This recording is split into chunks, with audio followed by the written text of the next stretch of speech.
안녕하세요. 조이입니다. 올해 초 저희 아이는 소아정신과에서 정서행동, 지능검사 등이 포함된 풀 배터리 검사를 받았습니다.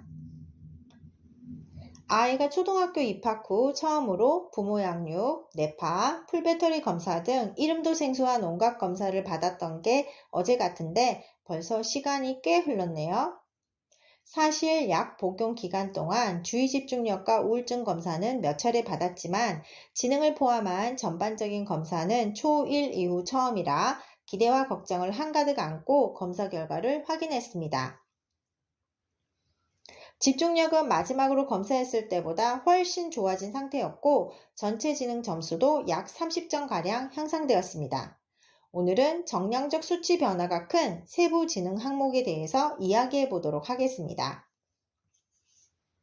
이번에 아이가 받은 지능 검사는 웩슬러 5판이고 첫 검사와 이번 검사의 세부 항목이 조금 차이가 있지만 대략적으로 동일하거나 유사한 것을 묶어 점수 차이를 살펴볼게요.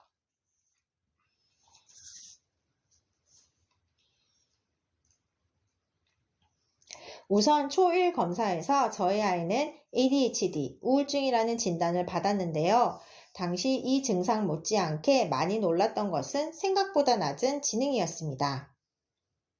아이의 실제 지능은 전체 점수가 하위 10% 정도였고 언어 이해를 제외한 지각 추론, 작업 기억, 처리 속도는 경계선 지능에 가까운 수치였습니다.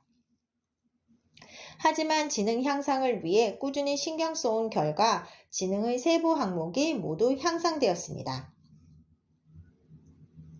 제일 먼저 언어 이해 지표 점수는 102에서 현재 119로 바뀌었습니다. 언어 이해 지표는 언어적 추론 및 개념 형성 등을 평가합니다. 학습에 영향을 많이 받는 어휘력은 이해력, 언어의 유창성, 나아가 사고력이라는 생각의 힘을 기를 수 있도록 합니다. 즉 사고의 바탕이 되는 어휘력이 쌓이면 대상을 세부적이고 정확하게 이해, 해석하는 언어 이해력을 습득하게 되고 이러한 이해를 바탕으로 언어는 계속 파생되고 어휘와 생각이 모여 유창성으로 이어지게 됩니다. 그러므로 꾸준한 감각적 정보 습득을 통해 얻은 언어 이해 능력은 궁극적으로 비판적, 분석적 사고력을 가능하게 하므로 모든 학습의 기본이 됩니다. 원래 언어 이해 점수도 그리 낮지는 않았지만 현재 점수 향상을 보여 그동안 아이가 긍정적이고 의미 있는 시간을 보냈음을 확인할 수 있었습니다. 이어서 유동추론 점수는 84에서 114로 향상되었습니다.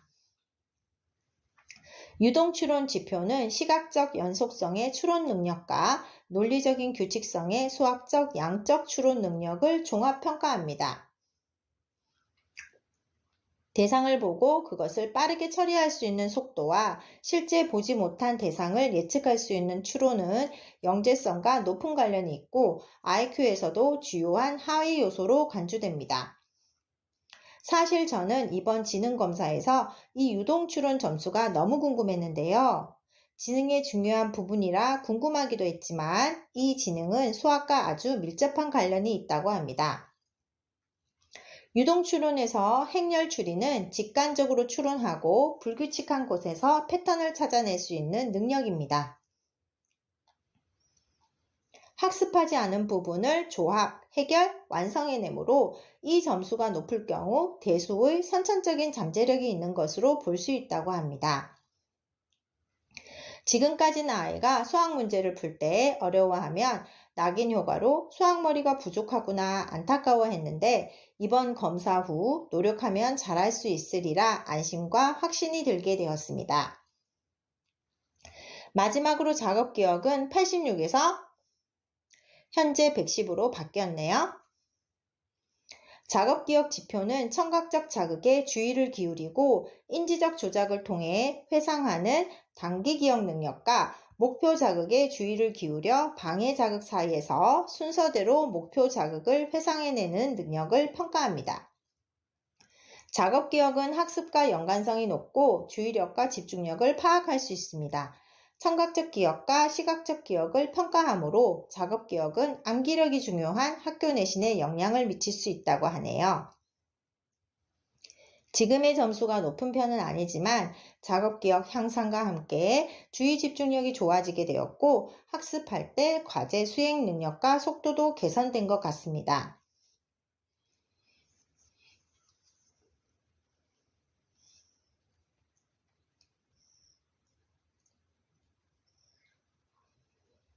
인간의 능력을 점수만으로 판단 불가능하지만 그동안 한계에 좌절했던 아이와 저에게 이번 결과는 지금껏 잘 해왔고 앞으로도 잘 할 수 있으리란 희망과 격려, 칭찬의 보상이 되었습니다.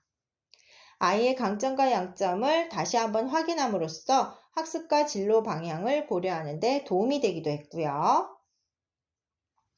사실 지능은 유전과 상관관계가 높아 쉽게 바뀌지 않는다고 합니다.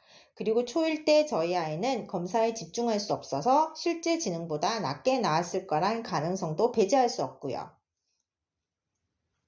하지만 지능이 다소 낮은 ADHD 자녀를 둔 학부모님들에게 지능과 주의 집중력이 향상된 과정 및 방법에 대한 희망적인 선례를 제공해 드릴 수 있으리라 생각됩니다. 지능에서도 훈련을 통해 발달시킬 수 있는 지능이 있고 주의 집중력도 충분히 좋아질 수 있기 때문입니다. 최근 지능 관련 동영상을 찾아보다 우연히 소아정신과 의사선생님의 두뇌 발달 실천 방법을 시청하게 되었고 저희 아이의 어릴 적 루틴과 일치했다는 사실을 알게 되었습니다. 막연히 도움이 되리라 생각하고 실천했던 일상들이 실질적으로 도움이 되었구나 확신을 얻을 수 있게 되었는데요. 다음에는 아이의 학습 능력과 지능 변화에 긍정적인 영향을 주었던 생활 습관에 대해 소개해 드리려고 합니다. 그럼 다음 영상에서 만나요.